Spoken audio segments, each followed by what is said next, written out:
রাধে কৃষ্ণ বন্ধুরা, কেমন আছেন আপনারা? আশা করি সবাই ভালো আছেন। আজকে আবার একটা নতুন ভিডিও নিয়ে হাজির হয়ে গেছি। ভিডিওটি শেষ অবধি দেখার অনুরোধ রইল। আজকের গল্প রবীন্দ্রনাথ ঠাকুরের রাজটিকা। আজকে গল্পের তৃতীয় পর্ব বা শেষ পর্ব।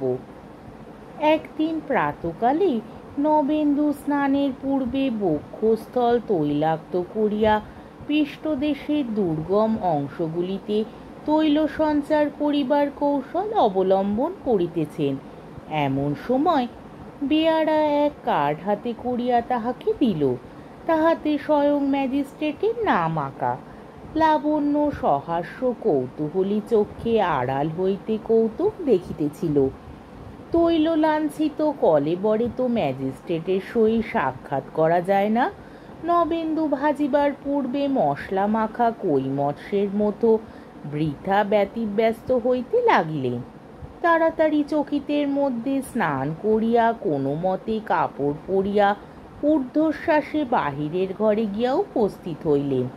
বেয়ারা বলিল, সাহেব অনেকক্ষণ বসিয়া বসিয়া চলিয়া গিয়াছেন। এই আগাগোড়া মিথ্যাচরণ পাপের কতটা অংশ বেয়ারার, কতটা অংশ বা লাবণ্যের, তাহা নৈতিক গণিত শাস্ত্রের একটা সূক্ষ্ম সমস্যা। টিকটিকির কাটা লেজ যেমন সম্পূর্ণ অন্ধভাবে ধরপড় করে, নবেন্দুর ক্ষুব্ধ হৃদয় ভিতরে ভিতরে তেমনি আচার খাইতে লাগিল। সমস্ত দিন খাইতে শুইতে আর স্বস্তি রহিল না। লাবণ্য আভ্যন্তরিক হাস্যের সমস্ত আভাস মুখ হইতে সম্পূর্ণ দূর করিয়া দিয়া উদ্বিগ্নভাবে থাকিয়া থাকিয়া জিজ্ঞাসা করিতে লাগিল, আজ তোমার কি হইয়াছে বলো দেখি, অসুখ করে নাই তো? নবেন্দু কায় ক্লেশে হাসিয়া কোনো মতে একটা দেশকাল পাত্রোচিত উত্তর বাহির করিল। কহিল, তোমার এলাকার মধ্যে আবার অসুখ কিসে? তুমি আমার ধন্বন্তরিণী। কিন্তু মুহূর্ত মধ্যেই হাসি মিলাইয়া গেল এবং সে ভাবিতে লাগিল, একে আমি কংগ্রেসে চাঁদা দিলাম, কাগজে করা চিঠি লিখিলাম, তাহার উপর ম্যাজিস্ট্রেট নিজে আমার সহিত সাক্ষাৎ করিতে আসিলেন, আমি তাহাকে বসাইয়া রাখিলাম, না জানি কি মনে করিতেছেন। হা তা তো, হা পূর্ণেন্দু শেখর, আমি যাহা নই ভাগ্যের বিপাকে গোলমালে তাহাই প্রতিপন্ন হইলাম। পরদিন সাজগোজ করিয়া ঘড়ির চেন ঝুলাইয়া মস্ত একটা পাগড়ি পরিয়া নবেন্দু বাহির হইল। লাবণ্য জিজ্ঞাসা করিল, যাও কোথায়? নবেন্দু কহিল, একটা বিশেষ কাজ আছে। লাবণ্য কিছু বলিল না। সাহেবের দরজার কাছে কার্ড বাহির করিবা মাত্র আরদালি কহিল, এখন দেখা হইবে না। নবেন্দু পকেট হইতে 2টা টাকা বাহির করিল। আরদালি সংক্ষিপ্ত সেলাম করিয়া কহিল, আমরা 5 জন আছি। নবেন্দু তৎক্ষণাৎ 10 টাকার এক নোট বাহির করিয়া দিলেন। সাহেবের নিকট তলব পড়িল। সাহেব তখন চটি জুতা ও মর্নিং গাউন পরিয়া লেখাপড়ার কাজে নিযুক্ত ছিলেন।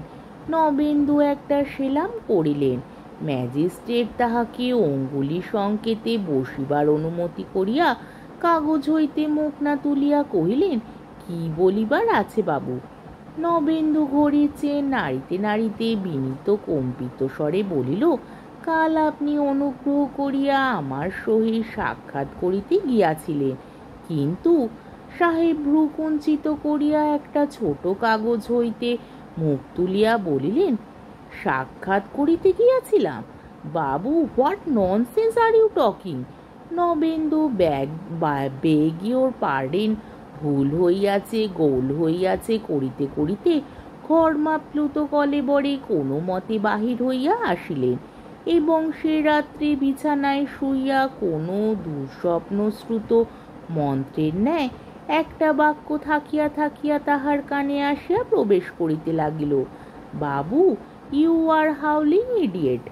পথে আসিতে আসিতেই তাহার মনে ধারণা হইল যে ম্যাজিস্ট্রেট যে তাহার সহিত দেখা করিতে আসিয়াছিল সে কথাটা কেবল রাগ করিয়া সে অস্বীকার করিল।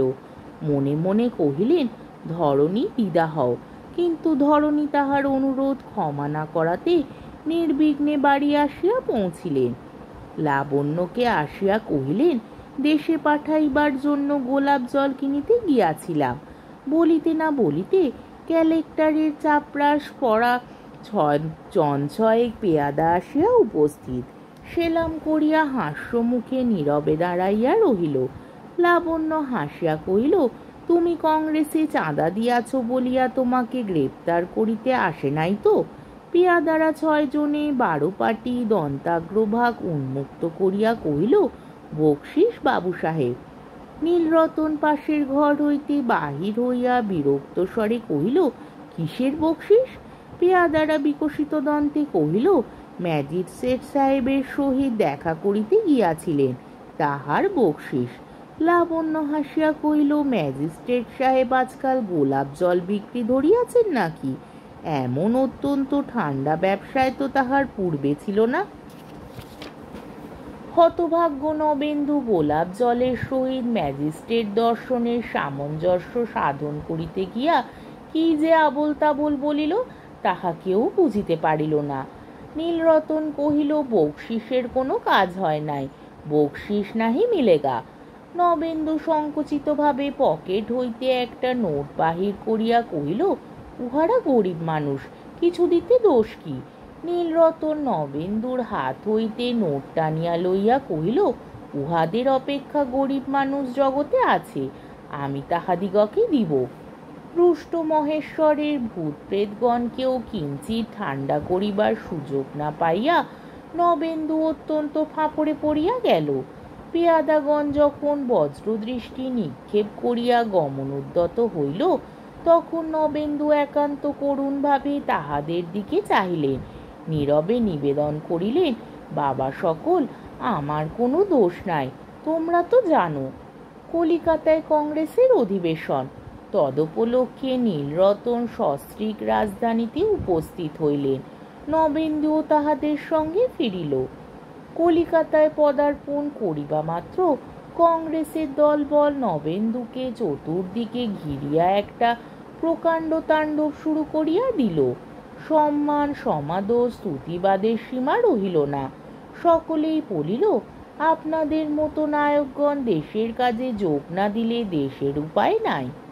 কথাটা যথার্থ নবেন্দু অস্বীকার করিতে পারিলেন না, এবং গোলমালে হঠাৎ কখন দেশের একজন অধিনায়ক হইয়া উঠিলেন। কংগ্রেস সভায় যখন পদার্পণ করিলেন, তখন সকলে মিলিয়া উঠিয়া দাঁড়াইয়া বিজাতীয় বিলেতি তারস্বরে হিপ হিপ হুররে শব্দে তাহাকে উৎকট অভিবাদন করিল। আমাদের মাতৃভূমির কর্ণমূল লজ্জায় রক্তিম হইয়া উঠিল। যথাকালে মহারানীর জন্মদিন আসিল। নবেন্দুর রায়বাহাদুর খেতাব নিকট সমাগত মরীচিকার মতো অন্তর্ধান করিল। সেই দিন সায়াহ্নে লাবণ্য লেখা সমারোহে নবেন্দুকে নিমন্ত্রণ পূর্বক তাহাকে নববস্ত্রে ভূষিত করিয়া স্বহস্তে তাহার ললাটে রক্তচন্দনের তিলক এবং প্রত্যেকশালী তাহার কণ্ঠে একগাছি করিয়া স্বরচিত পুষ্পমালা পরাইয়া দিল। অরুণা স্বয়ংবসনা অরুণ লেখা সেই দিন হাস্যে লজ্জায় এবং অলঙ্কারের আড়াল হইতে ঝকমক করিতে লাগিল। তাহার সেদাঞ্চিত লজ্জা শীতল হস্তে একটা গোড়ে মালা দিয়া ভগিনীরা তাহাকে টানাটানি করিল, কিন্তু সে কোনো মতে বশ মানিল না, এবং সেই প্রধান মালাখানি নবেন্দুর কণ্ঠ কামনা করিয়া জনহীন নিশীথের জন্য গোপনে অপেক্ষা করিতে লাগিল। শালীরা নবেন্দুকে কহিল, আজ আমরা তোমাকে রাজা করিয়া দিলাম, ভারতবর্ষে এমন সম্মান তুমি ছাড়া আর কাহারও সম্ভব হইবে না। নবেন্দু ইহাতে সম্পূর্ণ সান্ত্বনা পাইল কিনা তাহা তাহার অন্তঃকরণ আর অন্তর্যামী জানেন, কিন্তু আমাদের এ সম্বন্ধে সম্পূর্ণ সন্দেহ রহিয়া গিয়াছে। আমাদের দৃঢ় বিশ্বাস, মরিবার পূর্বে সে রায়বাহাদুর হইবেই, এবং তাহার মৃত্যু উপলক্ষে ইংলিশম্যান ও পাইনিয়র সমস্বরে শোক করিতে ছাড়িবে না। অতএব ইতিমধ্যে 3 চেয়ার্স ফর বাবু Purnendu Shekhar. Hip hip hurray, hip hip hurray, hip hip hurray. আজকের গল্পটি এইখানেই শেষ হলো। আমার ভিডিওটি যদি আপনাদের ভালো লেগে থাকে তাহলে আমাকে কমেন্টের মাধ্যমে আপনাদের মূল্যবান মতামত অবশ্যই জানাবেন এবং আমার ভিডিওটিকে লাইক ও শেয়ার করার ও আমার চ্যানেলটিকে সাবস্ক্রাইব করারও অনুরোধ রইল। তাহলে আজকের ভিডিওটা এই অবধি। পরের দিন আবার অন্য কোনো গল্প নিয়ে হাজির হয়ে যাব। ততক্ষণ পর্যন্ত আপনারা সবাই ভালো থাকবেন, সুস্থ থাকবেন, সাবধানে থাকবেন এবং আমার ভিডিওটি দেখতে থাকবেন। তাহলে আজকে আসি। রাধে কৃষ্ণ।